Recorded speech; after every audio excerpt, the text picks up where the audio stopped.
I will turn that on and I will share the screen, and there you go. It's all yours.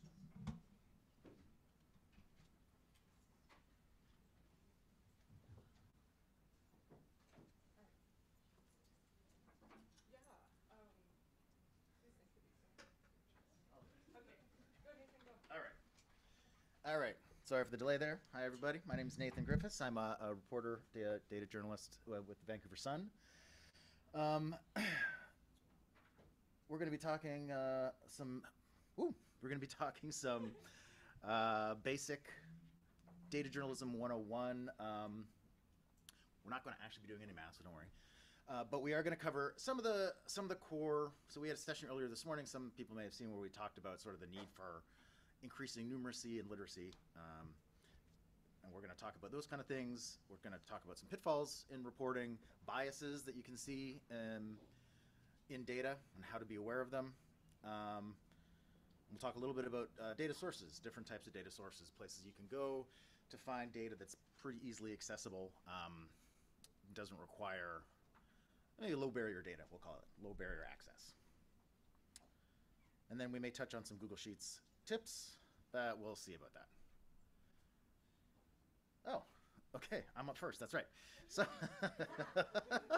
guess it was good as up there. Okay, so one of the things we mentioned on this morning, in our first session this morning, we talked a little bit about the need for having more data literacy, more sort of numeracy, confidence and competence around numbers and data, just in the broader journalist population. I still hear people say to me, "Oh, I don't like numbers. That's why I became a journalist." And honestly, like a little part of me dies inside every time I hear that. We live in a society that's like we're awash in data and we're awash in numbers right now. So as I mentioned this morning, like if we're not knowledgeable about how to report on that and how to make use of those, we're doing our audiences a disservice. So I'm going to talk about a few things that. Oh, there we go. I thought we go. I'm going to talk about a few things that we're going to need that are kind of key skills that you might want to learn, things that to be aware of. But the most important thing is that math and working with numbers is just a learned skill. It's like anything else. Like there's no. Some people definitely are more I don't know, attuned to numbers maybe, but there's no such thing as like a math brain or just like I don't have a math brain. That's not a thing. It's a learned skill. It's just something you kind of work with. You build up slowly, right? A couple of ways we can think about doing this is one is just to read like data-driven stories. Pay attention to how numbers are being used in stories. Pay attention to what kind of stories are involve numbers. I think you'll find almost all of them, many of them do in some way. When you're working with numbers, whether it's some data that you've collected from somewhere, a good approach is to talk with an expert, someone who's familiar. Like one of the things that I often do is I'll have some data and I'll be like, okay, I've got this, I found these trends or these patterns or something like that. Now I got to go talk to someone and figure out what those patterns mean, right? Like I have some idea, but I'm not a professional. I'm not an expert in the subject. So when I talk to the experts, it's easy for experts to get a little bit lost. It can be a bit intimidating because they can get lost a bit in their own heads. They can get kind of deep in the weeds. It's really important that I found is you can say, look, I need you to explain this to me like as if this was my audience, right? As our readers or as our viewers. And that kind of covers you as well. Like they're going to explain things to you in a way that maybe will make more sense that you can then pass on to your audiences. And don't stress. Like we'll talk about some percentages and stuff. Most journalism math is really, really basic. Like there's some addition, subtraction, multiplication. Like we're not doing linear regression here, okay? I mean, you could, but that's not what we're talking about. We're talking about having like a strong understanding of just some of these core basic competencies, right? Such as percentages. I don't know, these are three of the most commonly used, I think. Knowing like this number is what percent of that number, what was the percentage change? Like the government spent $1 billion last year, they spent $1.2 billion this year. What percentage increase was that, right? We should just be very comfortable with figuring that out, with looking at those numbers and seeing if they make sense, right? Rates, you know, there were 6.5, I don't know, deaths per 100,000 people, right? Rates are really important for helping people understand things. Like big numbers, big numbers, 15 billion is kind of hard for people to understand. If you can break it down into rates per 1,000 people, things like this, it's just more, the numbers become more manageable, they're a little bit more relatable, right? What's important to remember, though, is that you don't need to do this math yourself per se, right? You can, but we're not going to make you break out calculators and start working with formulas. There's a ton of online tools, calculators that you can use. What you just need to know is when you're supposed to be using a particular calculator, a particular aspect, yeah? How am I doing on my 5 minutes? I'm pretty good still. You're at 4:30. 4:30. Okay, well, okay, here's another one that we talk about. I'm going to run over. Here's another one we talk about, averages and means. This one's, averages and medians. This one is really, really, really important. We see this all the time. The average price of a home, the average salary of a family living in Vancouver, right? Averages, we need to know the difference between these two. We need to know what you should use. It says both here, but actually that's kind of a lie. You should use the median, always, almost always. When you use averages, just as a quick review here, so we can see here, when the numbers, we're measuring people's heights here, these look kind of similar right now, right? They look pretty similar, but once you have a large outlier, right, this really tall person makes it seem like everybody is really, the average of everyone's height is much taller. In the median, that doesn't happen. The median isn't affected by really large or really small numbers. So that means like the average, for instance, if we're looking at average housing prices, if all your houses are $1 million and there's one house that's $15 million, that average house price is going to be really high if you use averages. And it's not going to accurately represent what, you know, if 9 of the 10 houses are $1 million, but the average says that's like a 5.5 million or whatever that is, that's not accurate. A median would, basically you just take those numbers, you order your numbers, you line them up in order, and you take the middle number, and it provides you with a much more accurate sort of typical value. And you see that like Statistics Canada, for instance, they use, this is probably something you've all seen, is the median household income. They always use median because a couple of really rich families or a couple of really poor families would drag the numbers down, up or down, and no longer, they would no longer be an accurate representation, right? So this one's really important. You can calculate them easily in Google Sheets. That's something we can get into maybe later.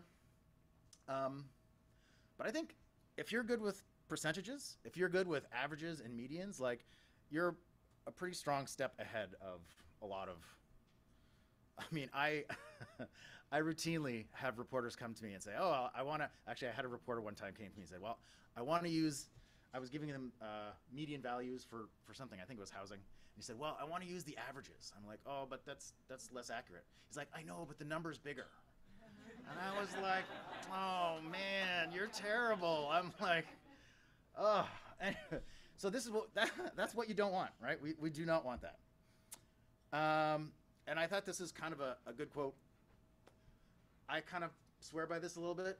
Like, as I mentioned before, we're awash in data. There's so much data. You can talk to 1 million people and they can all have their opinion on something, right? And you can get a sense of what they're talking about. But it's just someone's opinion, really. Like, there's a lot, we can measure a lot of things, right?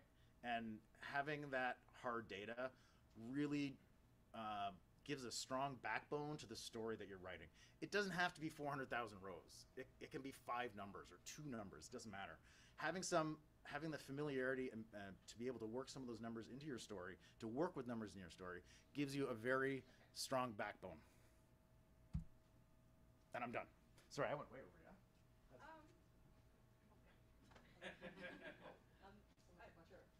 yeah, his chair. Right. It's okay. So, hello, I'm Francesca. Oh, you should go over there. Okay. You're gonna have to. Yeah. And I changed the median height of the group as well.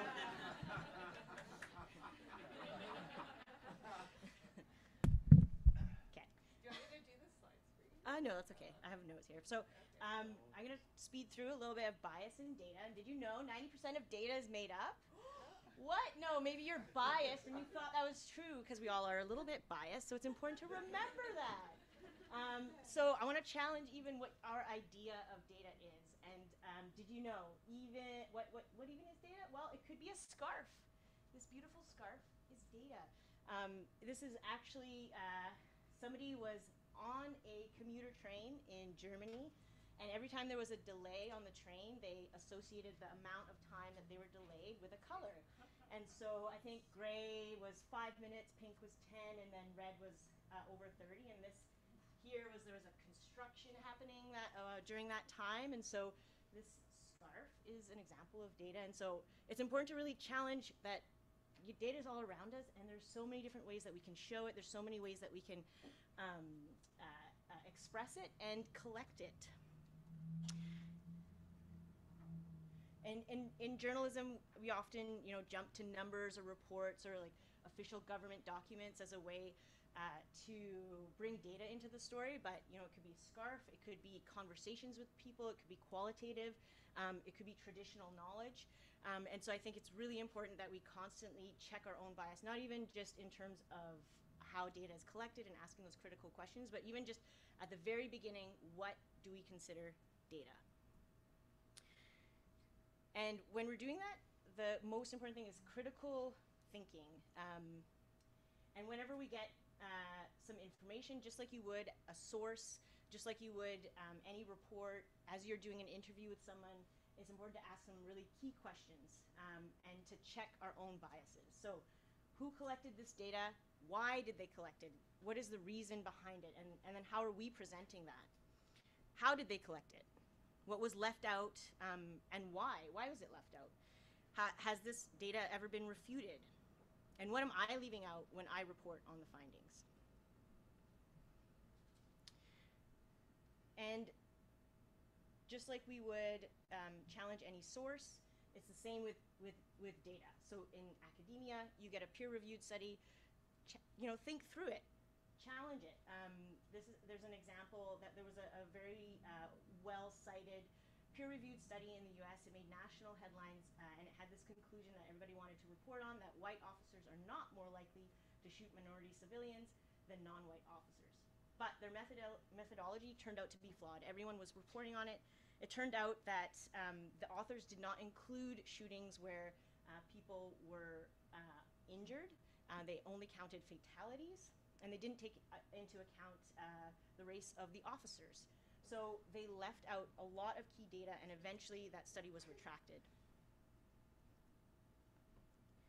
And police data, again, police data, government data, we should be challenging it. This is something we need to consider whenever we get a report. Recent reporting, this article is from the CBC, talking about the inquiry that was happening recently into the 2020 mass shootings in Nova Scotia. And a finding from the inquiry was that there was a huge deficit in RCMP note-taking, and they found that there was huge inaccuracies, there were things that were left out, and if we're relying on one narrative, that means that we're missing a lot of really key important information.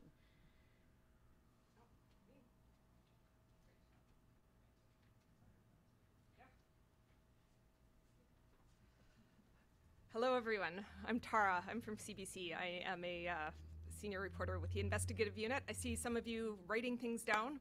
I would like to invite you to relax, and this will all be made available to you by the brilliant Mr. Mackay. And it's also being recorded, so yeah, write down if you would like to, but not necessary. All right, so I'm here to talk to you about some of the things that happen, some of the things that I have done, some of the things that I still see happening, and just how to avoid them. Watch out for these things. Might be a bit basic, but this is Data Journalism 101, so this is where we're starting from. Okay, Nathan talked a bit about rates. So sometimes you see people reporting the absolute numbers of things when the rate might be a better thing to do. numbers count how many times something happened. Rates refer to how common that occurrence was in that place. So quite often rates are taking into account population size. StatsCan, if you're using StatsCan, will almost always provide rates for everything. So I'm gonna give you an example that makes this really clear. So this is from 2021 homicides in Canadian cities. So Toronto had 117 of them. That is the highest number of any city in the country. But Toronto's also the biggest city, right? 6.4 million people. So their homicide rate per 100,000 people, 1.81. Regina only had 15 homicides, which is way less than 117, but they have a population of 264,000, or did in that year. So Regina's homicide rate per 100,000, 5.67. It's a much more common occurrence in Regina than in Toronto. So you just want to be really clear about, is it the number you want or is it the rate? Confusing percentage points with percent change. This is a big one. Skill testing question. If something increases to 30 from 20%, that is a 50% increase, not a 10% rate of increase. But the Bank of Canada might say, okay, we're like increasing the interest rate by 0.25 percentage points because that is how much it is going up. So if you remember one thing from this session, like you can always go online and Google, okay, how do I, what's the percent change? Percent change, new minus old divided by old times 100. I know it's scary, I know there's brackets. I get a little thrown by brackets sometimes too, but that's really all it is. New minus old divided by old times 100, that is your percent change. But I would actually say, like, especially speaking from a broadcast perspective, like, it's almost better to avoid percentages entirely if you can and talk in terms of doubled, more than doubled, tripled, halved, something like that. That's a lot more easier and more intuitive for people to understand. Okay, this would be super tragic if it were not something that I just made up. But this chart illustrates a thing that I see quite often, even at the highest levels. Context. So, we could have a story about ice cream cone thefts in Burnaby, and it could say, oh my gosh, they doubled between 2021 and 2022. You could do that. But that would not be reporting the context, because actually, like, 2021 was like a pretty low year for ice cream cone thefts, right? So what's actually happened is that was a lower year, but, and this quite often will happen if it's a reporter who has, or sometimes an editor, who has gotten very attached to their hypothesis, and really wants to see that increased story. And I mean, it's a silly example, but think climate change, think weather data. It's very noisy. There's all kinds of little spikes, right? And so you want to make sure that you're giving the long-term sense of the numbers and not just reporting on the little bit, that kind of fits, what you were assigned or what the kind of idea was. Okay, failing to have someone else check your analysis. Data needs to be vetted. Even like at the highest levels, it should not be done without adult supervision. If there is no editor on your team, I mean, CBC doesn't have a data editor, right? So even if there's no one on your team who is like comfortable editing data, reach out to an expert in the field. I do this all the time. If I'm doing a story about pharmaceuticals, for example, I'm like, I don't know how to, I did this analysis, then you want someone checking it because you need to be prepared to have your premise blown to pieces. And if that's going to happen, you want it to happen before you present it to your editor. You want it to happen before you're going to publish your findings. Get it checked, be humble, be open-minded. Can't emphasize that enough. Yes. And then these are just a few best practices for data. Always, always, always save the raw data immaculately as you received it. Work off a copy. If you're starting out, it's really helpful to document your steps in a data diary, everything you did to clean the data, analyze it, so that, heaven forbid, you have to start over, you've got your roadmap.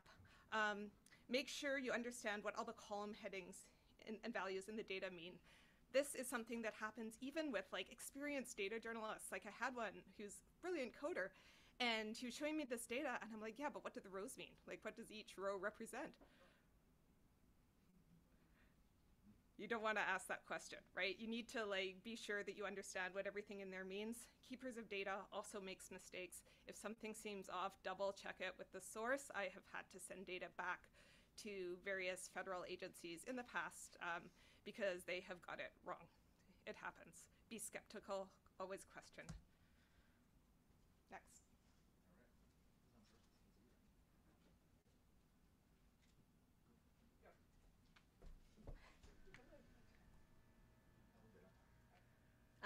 So we just wanted to give a list of some of our top sources of where to find data. But first, before you file an FOI or go looking in an open database, try asking. You might be surprised. Like, just go ahead, ask that agency.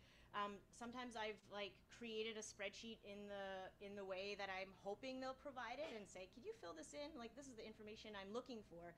And that has worked, surprisingly, sometimes. So there's also open data that most municipalities, provincial governments have online.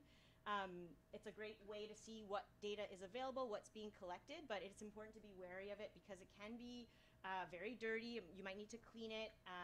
So we cautiously recommend open data. Statistics Canada, there's going to be a great workshop after this one, so stick around.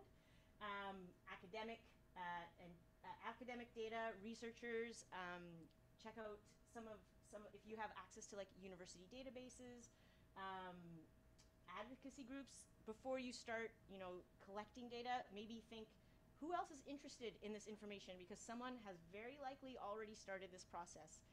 So reach out to those who are likely asking the same questions as you. Holsters, image and photography can be considered data as well. Scarves, don't forget scarves. And building your own, like this is also a great way.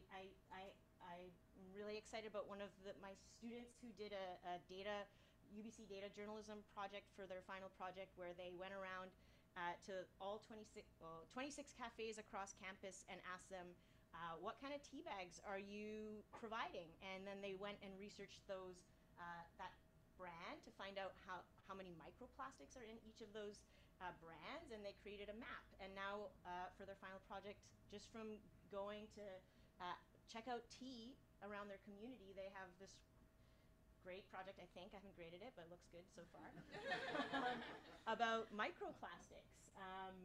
And then reach out to communities with permission. Ask them what data they're collecting, and build a relationship with folks who are interested in that information just as much as you are. And so this is a courtesy picture of Chad Skelton. I don't know if he got this parking ticket or not, but data is all around us. So even in parking tickets, and you think about it, like you get a parking ticket, there's all this data that's being collected right there: when, location, amount, the offense, and that data is available in open data. So, okay, parking data. Is there stories in parking data? Absolutely. Yes, there are stories, and these are some stories. Not necessarily always pulling exactly from that open database, but drawing on some of the conclusions or some of the information that people might be interested when it comes to parking data. So this is a story from Jen St. Denis in the Tyee about Vancouver targets people who live in RVs and vans near Strathcona Park. So if you're looking at geographic data and you started asking about who's the people behind this data, which is the most important question to be asking. This is a story from the Vancouver Sun about parking enforcement. So in that parking open data, you can see how many of those were warnings. How you can see the volume of tickets. Are we actually increasing enforcement as maybe was made as maybe some politicians might have promised? And then parking revenue, or what kind of money is the city bringing in when it comes to parking tickets? So there's all kinds of stories that you can pull from parking data. And so this is a recent story that I worked on that pulled on open data looking at evacuations in BC for the Tyee, and we looked at the length of time that folks were being evacuated from their homes. And so again, this was from an open database collected by the BC government, and we looked at one of the simple things, which was like the time that time an evacuation ended. And then the data also shared, it was already collected, the type of disaster. And so we were able to learn that people in BC are being evacuated for much longer than our systems are set up for. So this is an example of like how you can pull something from open data, and you know, how many days is a calculation that is pretty easy to do. Did you want to talk about this one? Oh, it's the cherry tree. I thought we got rid of that one. Okay. This is just another example, maybe a little more elaborate, because I like graphics. But this was also just freely available open data from the city of Vancouver. I did it just ahead of cherry blossom season. Oh, sorry, yeah, my bad. Yeah. Sorry, forgot about that. What was I saying? Yeah, open data from the city of Vancouver. It's freely available. This is I mapped all the cherry trees by type, and it was just a story that we put out like ahead of cherry blossom season one year, right? I mean, it's pretty. Street tree data. Yeah, it's like. That data. So then, you know, I followed up. I spoke with a few people to learn a few details about some of the things for the annotations. But so there's quite a bit that you can do. Google Sheets. Do you want to talk about? I think. We're gonna get into dirty spreadsheets, right? Yeah. So we're going to talk about I think that was you. bad versus good spreadsheets. Oh, we're gonna do that now. We're not gonna do the. Okay. All right. Hello again. So, one of my biggest things is I actually think that knowing how spreadsheets work and how to structure them properly is much more important than knowing formulas. And there's a wonderful tip sheet, link in the tip sheet, that speaks to this. But if you know how to structure a spreadsheet properly, that is so huge, you know, in terms of just like knowing how to sort information so that it will be useful to you. So CBC in particular is infested with spreadsheets that look like this, and very few people know how to actually sort them out properly. So you don't want this. Like this is much better. Why? Okay. How to structure a spreadsheet properly. This will all be coming to you. You want the first row always to be column headings. You don't want headers, you don't want footers, you don't want any info text. All of the information about the spreadsheet should be on another tab, usually called README. No blank rows, no subheadings. They mess things up. One type of data per column. So by data type, I mean either usually text or numbers, or sometimes they're called integers, or date time. Think at the beginning of what, okay, I'll just go back on that a little bit, because if you have a column full of numbers and then all of a sudden you have a number with an A after it, then it's going to it's going to mess up your sorts. It's not going to be able to properly, you know, add or multiply or whatever, because it's like, oh, there's a letter, you know, now it's a text column. That's why you don't want to mix them up. Think at the beginning of which questions you'll eventually want to ask the data. For example, if you've got a column with addresses very often, you know, do you want the province in a separate column than the rest of the address? Are you going to want to count things by province? If so, you want the provinces in their own column. Consider using drop-downs to standardize if you're going to be entering the same values over and over again, especially if you're just using the spreadsheet to keep track of something. There's a data standardization tool you can do in Google Sheets, because a spreadsheet will treat uppercase yes and lowercase yes as different entities. And please, please, please do not use a lot of colors. There's a couple of reasons. One, it's ugly. Two, some people use it as a way to keep track of things. In like, you know, they'll be like, okay, green means done, red means in progress, whatever. It's always better to create a column, you know, with whatever you're trying to show with the color, because colors quite often will not translate over to other program. If you're moving the data from one program to another program, the colors won't come with it. So that's why.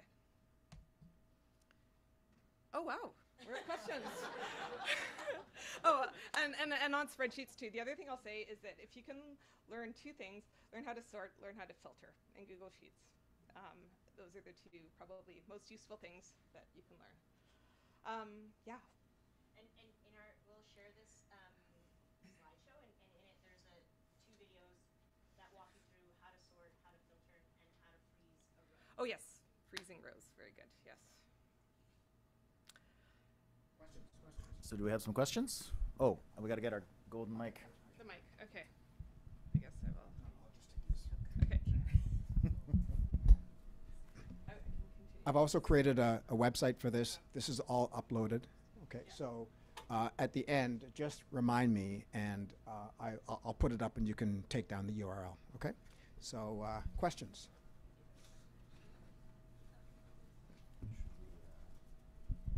Hey, Francesca. So you mentioned online percentage change calculator, which I use all the time when I'm editing people's work to be like, that's not correct. Smart. I'm wondering if you can share some resources, like sort of one-on-one level resources, or like, is there a stats for journalists course, like things that people can do to inform themselves so that I don't have to catch your percentage change? There is. We have a tip sheet which includes a number of links, including a couple of actually online courses that are literally called Stats for Journalists. And surprising no one, they're very, very simple. Where do we get this? There is one that's offered by StatCan as well. It's not. I don't think it's specifically for journalists, but it's just called like basic data literacy, or and I haven't actually taken it, but I've heard it's pretty good.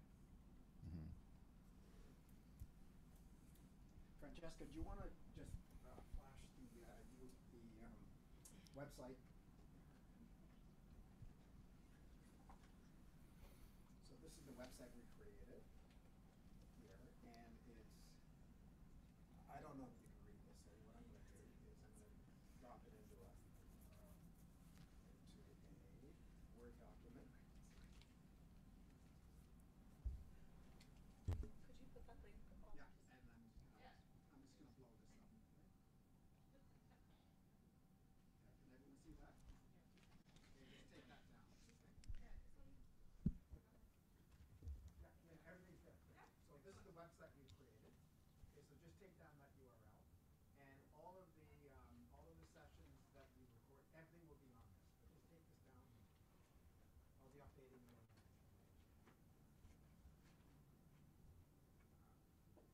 Any other questions? Hang on. I'll hold it. Yeah. I can do it.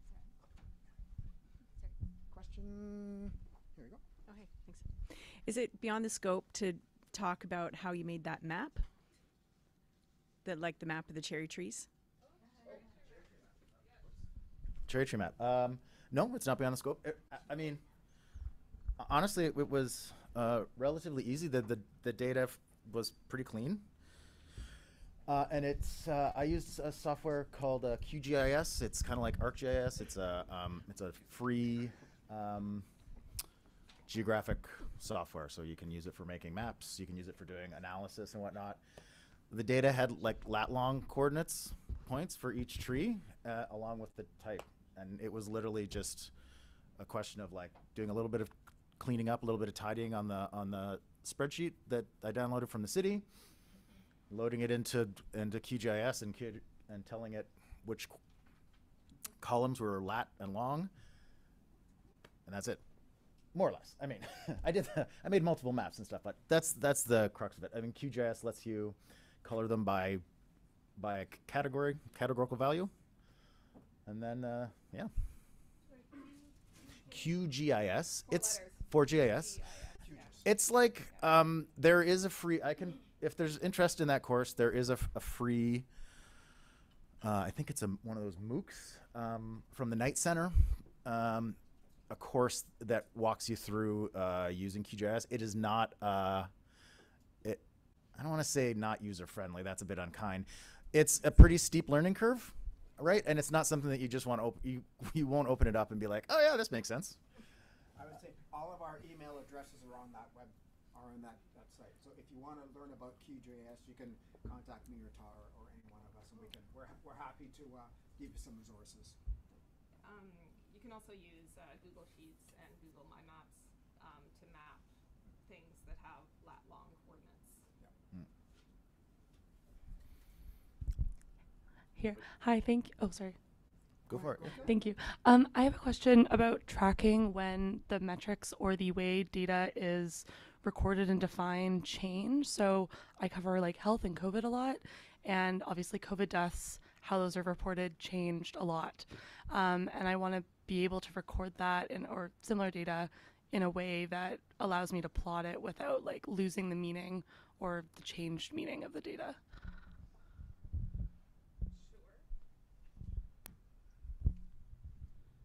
Yeah, that's a great question. Is it on?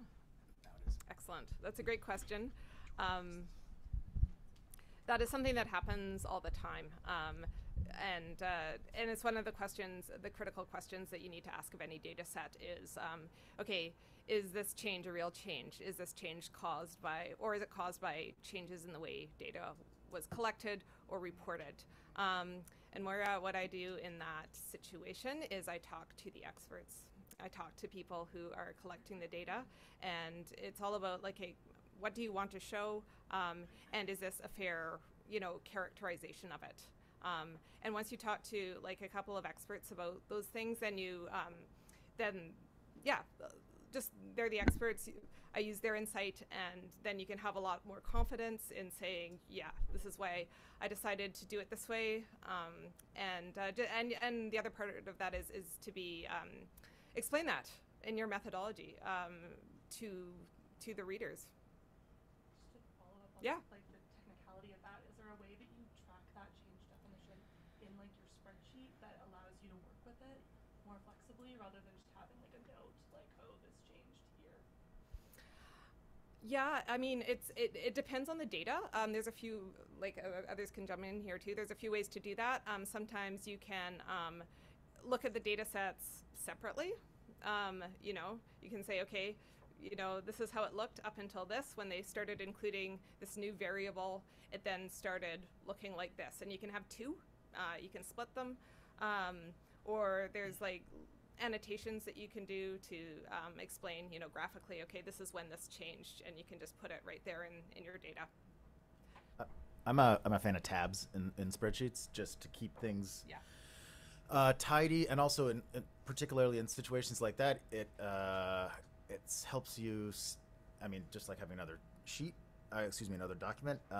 It helps you accidentally. Sometimes you're maybe copying something, or maybe you accidentally copy some lines that you didn't mean to, or whatnot. It just kind of keeping your separation of interests as much as possible. Then you could make a third tab that says, okay, this is the one where it has all of it together. But keeping things separate helps prevent you from making silly mistakes, which we all do. And you can also like try and keep something that like it's called a data diary. I don't know Yes. if anyone's familiar with that term, but it's not like dear data today. It's more like tracking exactly where you got the data, any changes that you made, and then notes like you mentioned, more like that keep your analysis all together in one spot. And I'm like a fan of just using whatever program you're most comfortable with. Yes. Like, sometimes I'll use a spreadsheet to keep a data diary if I'm working in a spreadsheet. Sometimes I'll just use a Word document because sometimes I like to like write down what I'm learning in plain language as I go, so that maybe you can use it in a story. So.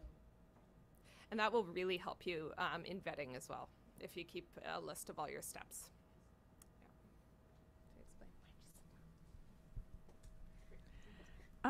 Hi. You mentioned earlier that you need clean data. What does that mean, and how do you know if something needs to be cleaned? Oh, great question. Who wants to start this one? That is 80% of our job. Yeah, I can jump in on this a little bit. Generally speaking, each column in your data should represent one thing or one type of thing. Like if you have an address, like the address example, and your address is some street in Vancouver, BC, the street and the province and the city should all be separate columns, right? They should all be every column should be discussing like one category and one category only, and you shouldn't be mixing don't mix, as Tara mentioned, don't mix numbers and letters. So if you have values that are numerical, don't have letters in there because it's going to screw up your ability to work with it. Each row should represent one entity. No, what's the word I'm looking for? One record. That's Yeah, the one. that's a Thank good you. one. There we Yeah.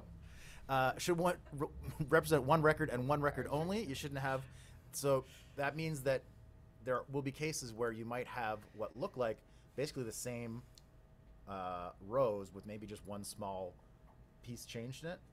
Yeah. But everything should be as. Oh, and then no spaces.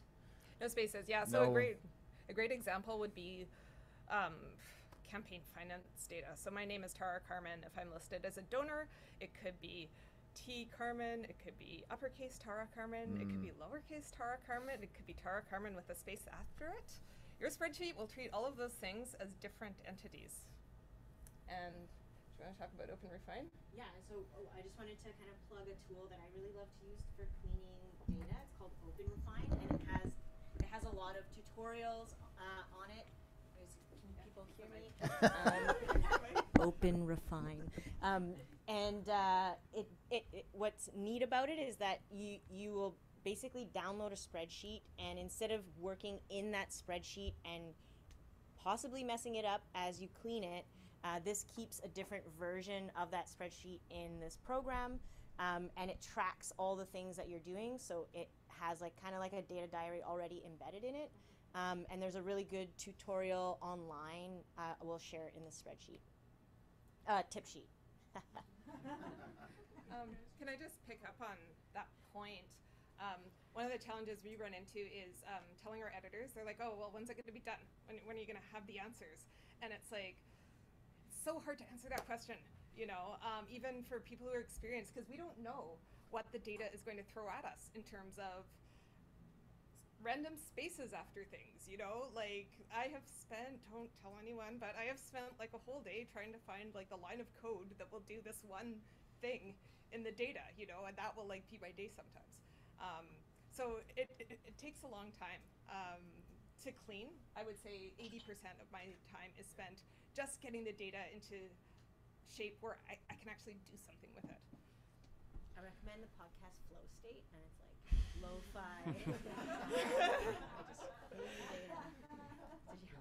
Yeah, just for clarification, you said for each column should be one thing. So for an address, that's street, city, and province, and then each row should be one record. Could you just give an example of what that is or how it's supposed to be? Sure. So just a little bit of clarification about what a record, I guess, the full record would look like. So, actually, why don't we just pull one up? Can you pull up on one of the slides there where you had a nice, proper, tidy spreadsheet? Oh, that. Yeah. Do you have the? Where's the microphone? Not the color one. Never Not the color one. No. the color one. This will pick it up. This will pick it up. Where is it? I think at the end. I think we only showed Right it. there. Oh, Whoa, there it is. Okay. Okay. Ta-da! So, These are sales, I think. as can we well. make the full screen Yes. so you can see a bit? Why are you doing this? Okay. Okay, so here you can see each column is a category. It's a source, a state, that's order number. This one's sale amount. It's a value. So each record here It's a sale. is one sale. So in Yeah. the case of with the houses, it might be 10 minutes. Okay. In the case of the houses, for instance, you might have another column that has the value of the house, and that might just be what you're interested in. You're looking for the most expensive address in the city, right? And then once you have them like that, then it's easy to sort and filter, do whatever you need to do. Does that answer your question? No. It really depends on what your spreadsheet is. It could be. I've done one on drug loss reports from Health Canada. Each line in the spreadsheet is one report of a lost drug that comes in on this form. A lot of data comes in from forms. Pay real close attention to forms. So yeah, often it'll be one form Got it? Okay. There's a question. Yeah, thanks. I'm just wondering about using AI for sort of refining or presenting or analyzing data, like if you've experimented with it and if you have any ideas or warnings about doing that. Don't do it. If you came to this session, do not do that. There is. I have done some very, very basic work with it, mostly around regression analysis for some things. It's kind of complicated. It requires a lot of expert knowledge. It's there. I mean, that's like kind of a whole bag of worms. Can of worms? Bag of worms, whatever. It's a bunch of worms. There are certainly possibilities there, and there are cases where, for instance, there's you could use it for example to categorize a cache of documents. Maybe you've got thousands of documents on various subjects. You could use machine learning to categorize those documents so you can help determine which ones you want to read and whatnot. But that's very specialized right now. Go ahead. Yeah, so one is a really short question, and then I've got my full question right after. So the short question is, when putting in addresses, do you put you said like no spaces and things like that. So do you like take the avenue and boulevard and put that in a separate column then? No spaces like in rows and whatnot. You can have spaces in the content itself. Like okay. Yeah. Like no blank like. Yes, yeah. rows, Don't have row 7 there be empty. Yeah. Okay. I can screw you over with that. What I kind of meant by that is if there's a space after, which you can't see, right? Oh yeah. Yeah. Or a space before. Those are called leading and trailing spaces, and there are Google Sheets functions that will wipe those for you. Yeah. Because when you go to summarize the data, you might see two things that look the same, like my name, like Tara. They'll say Tara, and it'll be two different things, but one of them will have a space after it. Okay. So that, I think that answers that. The real question I had was, and I'm going to try my best to explain why I get confused with this stuff sometimes. So when you were talking about numbers versus rates, and I do understand the basic math in like, the homicide rate in Regina was higher compared to Toronto's. But at the same time, I wonder how the math plays in, like kind of like we saw with mean and median, where it's like, the rate might seem like the rate is higher. We can understand that, but do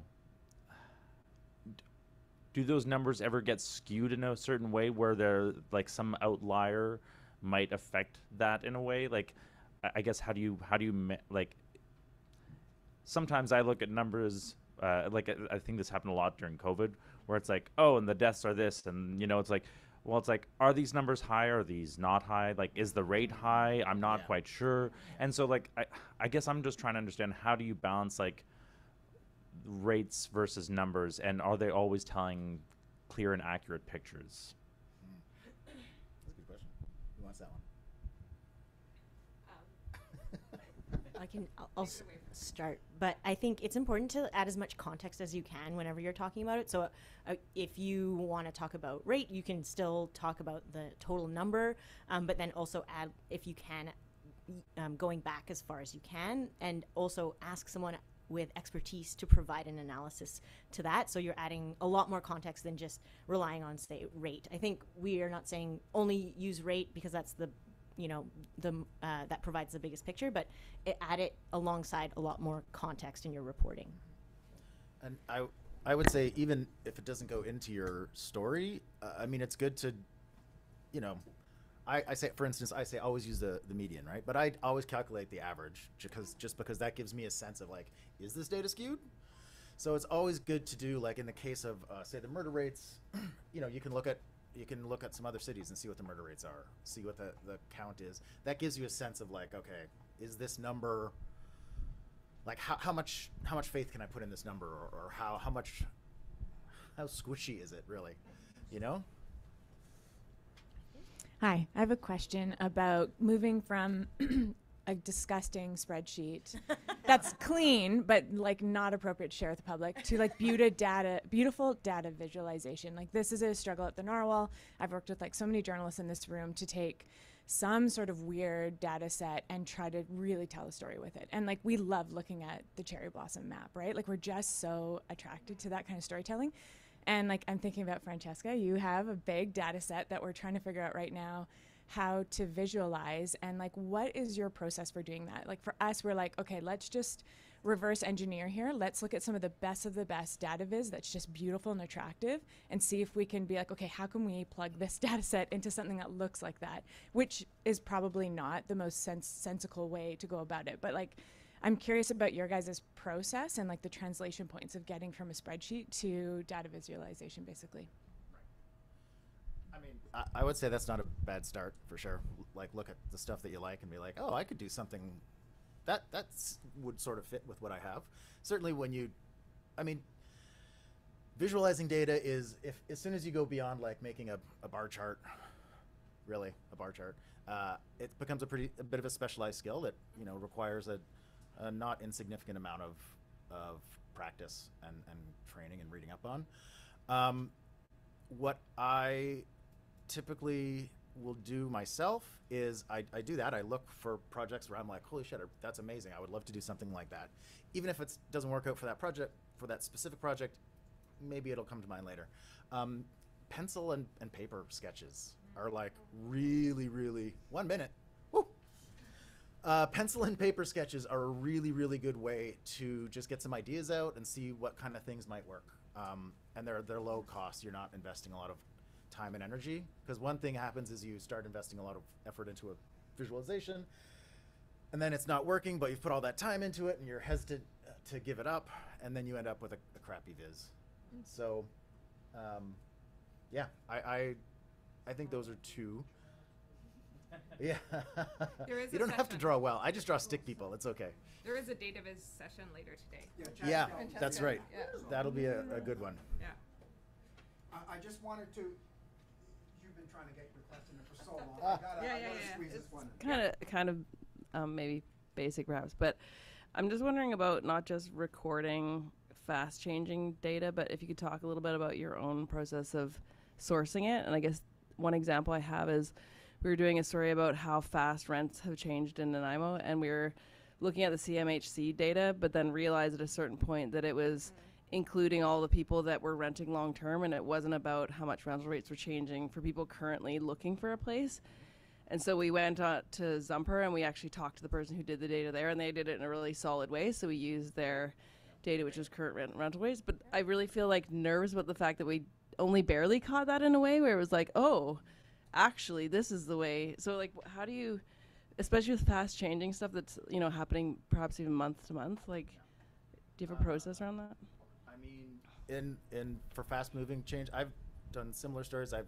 In that specific example, like rentals.ca publishes monthly reports. I don't know if they have Nanaimo, but often you'll do better trying to source information from a non-government source. Government data tends to be pretty old, you know.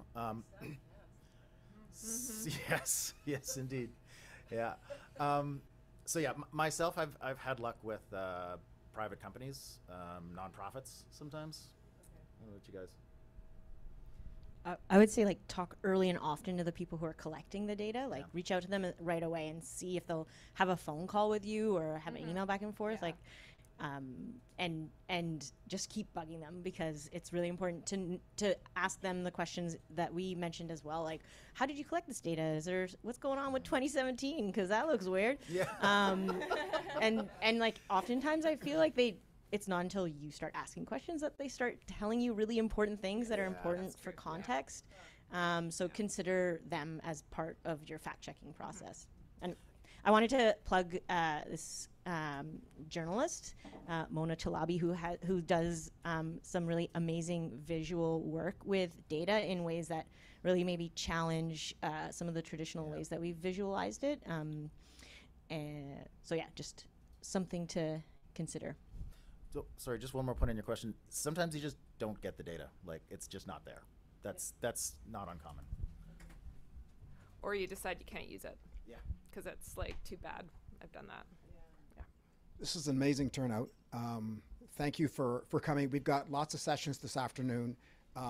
One on data visualization with Chad Skelton. Take a deep dive into this. He's really good. So I would plead with all of you to come back. We're doing one on using freedom of information, and I'm doing one on StatCan, which is if you've never worked with data before, I can get you up and running with it. And you know, it's pretty intuitive and it's very powerful. Okay, so we hope to see you, many of you, if not all of you, back after lunch, and the guest speaker. Thank you.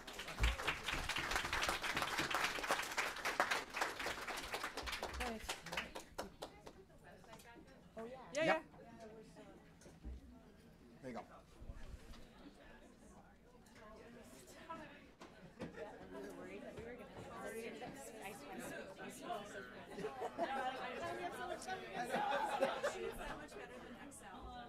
They're pretty much the same unless you're getting really big amounts of data.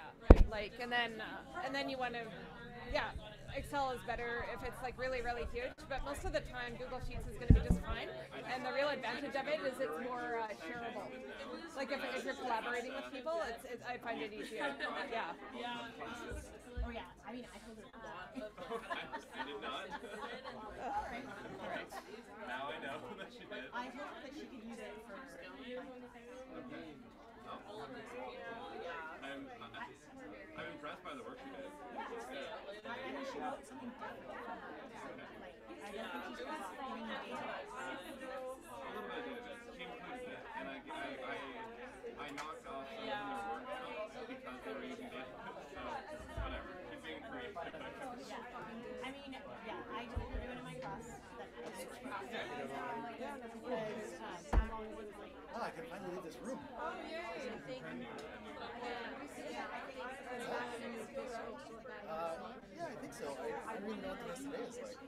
I gotta get some lunch though. I'm like, all I ate was a muffin and like a bite of banana. I'm just like, I went out in the last hour and I got one of those like Starbucks. Reporting for data, which is awesome. you have one more after lunch, yeah? Mine's not till 4. Oh, you're not. Mine's the last one. Did you listen to Friday?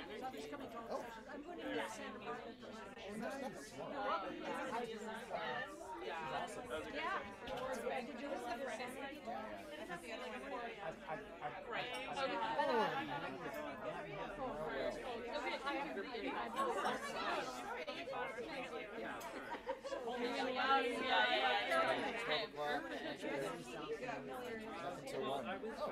Thank you guys both so much. That was really helpful. Yeah. And Moira, I don't think we met in person. Yeah, nice to meet you. Yeah, good. Yeah, that was awesome. I will. And like honestly, like the skill set I really want to develop. I've been doing a bit of it with some work on like involuntary detention already. So yeah, if you ever need an AP, like let me know. I'm national. Oh right. So okay. It's annoying. Well, I'll just bug you that. I'm still in the newsroom. Okay. Yeah, and I'm totally happy to help with that because I recognize that it's kind of everything I know about data. Yeah, I've got Justin on the local side, so it's not too bad. Yeah, I really appreciate that.